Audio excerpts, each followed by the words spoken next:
ఆయన చెప్పింది నాగబాబు చెప్పింది అక్షర సత్యమే ఈ అంశంలో. సార్ ఈవీఎంలపై మళ్ళీ కేసు ఈసీ స్పందన ఏంటి ఈవీఎంలలోని?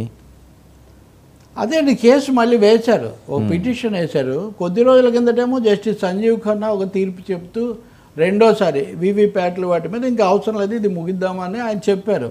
కానీ చెప్పిన తర్వాత 2 నివేదికలు వచ్చాయి. మనం ఒకటి చర్చించాం, అది చాలా విస్తృతంగా నడిచింది.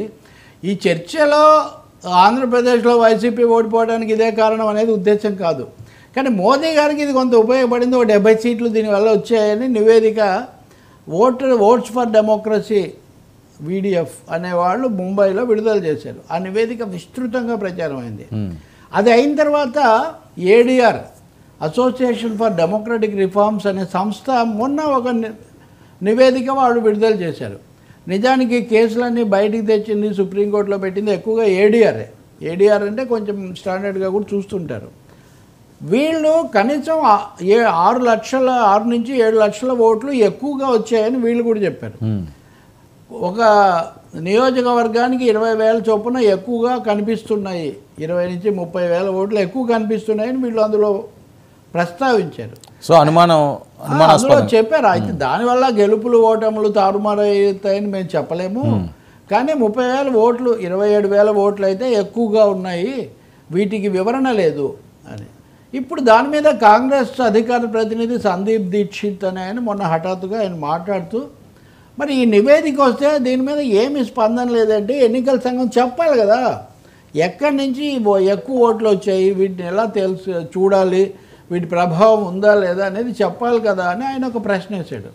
సో అంతకుముందు విఎఫ్డి నివేదిక వచ్చినా కానీ, వీడిఎఫ్ నివేదిక వచ్చినా, ఏడీఆర్ వచ్చినా మాట్లాడని ఎన్నికల సంఘం, సందీప్ దీక్షిత్ కాంగ్రెస్ నాయకుడి ప్రకటన రాగానే వాళ్ళు దాన్ని ఖండిస్తూ ప్రకటించారు. ఓకే.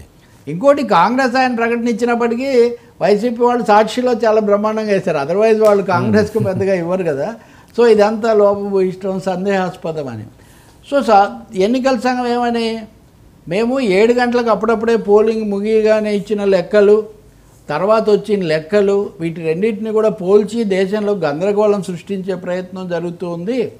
ఒక క్రమ పద్ధతిలో ఎన్నికల సంఘం విశ్వాసాన్ని దెబ్బతీసే ప్రయత్నం, కుట్రలు జరుగుతున్నాయి, ఇక్కడ ఏం లోపం లేదు. చాలా చిన్న స్టేట్మెంట్. అరే దేశంలో, ఇంత పెద్ద దేశంలో ఎన్నికలు జరిగి అవును అయితే మరి అంత చిన్న ప్రకటన ఏంటి? సో ఇప్పుడు దీని మీద మళ్ళీ కోర్టుకు వెళ్ళారు, సుప్రీంకోర్టు దీన్ని విచారణకు స్వీకరించింది. నిన్న స్వీకరించిన తర్వాత ఆ న్యాయమూర్తి ఏమన్నారంటే, ఆల్రెడీ మొన్ననే జస్టిస్ సంజీవ్ ఖన్నా దీన్ని ఒకసారి విచారించారు కాబట్టి ఈ కేసు కూడా మళ్ళీ ఆయన దగ్గరికి వెళ్తే మంచిది, అందుకని మేము చీఫ్ జస్టిస్కు సిఫార్సు చేస్తాము, రెఫర్ చేస్తాము, చీఫ్ జస్టిస్ చెప్పిన ప్రకారం బెంచ్ ఏర్పాటు చేసి దీన్ని విచారిస్తారని చెప్పారు. కాబట్టి అది ఇంకా సశేషమే. ఎన్నికల కేసులు, ఓట్ల లెక్కల్లో తేడాలు అన్నవి సశేషం, అది ఇంకా కొనసాగుతూనే ఉంది. దాంతో ఫలితం తారుమారవుతుందా లేదా వేరే విషయం, కానీ ఇక్కడ సందేహాలు అయితే కొనసాగుతున్నాయనేది పూర్తి వాస్తవం. మళ్ళీ సుప్రీంకోర్టు ఏం వైఖరి తీసుకుంటుందో మనం చూడాలి. సార్ తెలంగాణలో ఉప ఎన్నికలు వస్తాయి, ఇవి కూడా స్క్రోలింగ్ కోసమే. ఇప్పుడు మన రాజకీయ పార్టీలు ఎలా తయారయ్యాయంటే, ఈ ఎన్నిక అయిపోగానే వచ్చే ఎన్నిక గురించి మాట్లాడడమే, ఇంకా మధ్యలో ఏం లేదు. ఇప్పుడు మీరు హైదరాబాద్ నుంచి ఢిల్లీకి బయలుదేరారు, మధ్యలో ఎన్ని స్టేషన్లు, ఎన్ని రాష్ట్రాలు, అది లేదు ఇక్కడ. 2024 అయిపోగానే 2029 గురించి మాట్లాడటం, కానీ మధ్యలో ఇప్పుడు అందుకని బీఆర్ఎస్ వాళ్ళు నిన్న ఐ థింక్ కేటీఆర్ అనుకుంటారు, ఉప ఎన్నికలు వచ్చేస్తాయి, ఎందుకంటే ఫిరాయించిన వాళ్ళ ఎన్నికను కోర్టుల్లో అది నిలబడకుండా వాళ్ళు కోర్టులు జోక్యం చేసుకుంటే వాళ్ళ సభ్యత్వాలు రద్దయిపోతే ఎన్నికలు వస్తాయి అనే వాదన. చాలా అర్థం లేని వాదన. ఎందుకంటే హైకోర్టు వేసిన ప్రశ్న ఏంటంటే, నిన్న తెలంగాణ హైకోర్టు,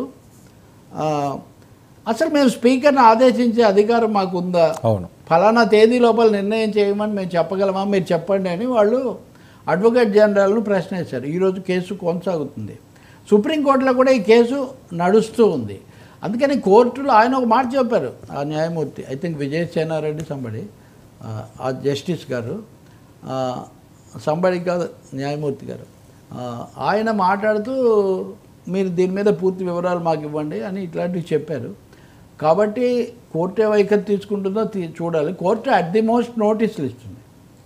మీరు ఏమనుకుంటున్నారు, ఎలా చేయాలి, అంతేగాని స్పీకర్ నాది ఇది ఆలు లేదు చూడలేదు లేదు సోమలింగం అన్నట్టుగా ఈ ఉప ఎన్నికలు వచ్చేస్తా అంటే ఇప్పుడు ఉప ఎన్నికలు వస్తే మళ్ళీ పోటీ జరుగుతుంది అంటే తప్ప నిలబెట్టుకోవడం పార్టీలో కష్టంగా ఉంది. ఓకే, మీరు ఇంకోటి కూడా చూసారా లేదు, ఈ తెలుగు రాష్ట్రాల్లో సీట్ల సంఖ్య చాలా విపరీతంగా పెరిగిపోతుంది, నియోజకవర్గాలు పెరుగుతాయి, కాబట్టి ఇంకా ఎక్కువ మందికి అవకాశాలు వస్తాయని కూడా పార్టీలు ప్రచారం చేసుకుంటున్నాయి. ఇవన్నీ కేవలం రాజకీయ అవసరాల కోసం క్యాడర్ను లీడర్స్ను నిలబెట్టుకోవడానికి చెప్పేవి తప్ప బీఆర్ఎస్ వాళ్ళు చెప్తున్నట్టుగా ఇప్పటికిప్పుడు ఉప ఎన్నికలు వచ్చేటట్టుగా ఏం లేవు. ఉప ఎన్నికలు ఉత్తరప్రదేశ్లో వస్తాయి.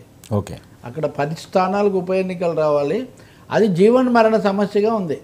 అక్కడ కనుక ఈ 10 ఉప ఎన్నికల్లో కాంగ్రెస్ సమాజ్వాదీ పార్టీ గెలిస్తే బీజేపీకి అది రాజకీయంగా చాలా పెద్ద దెబ్బ అవుతుంది.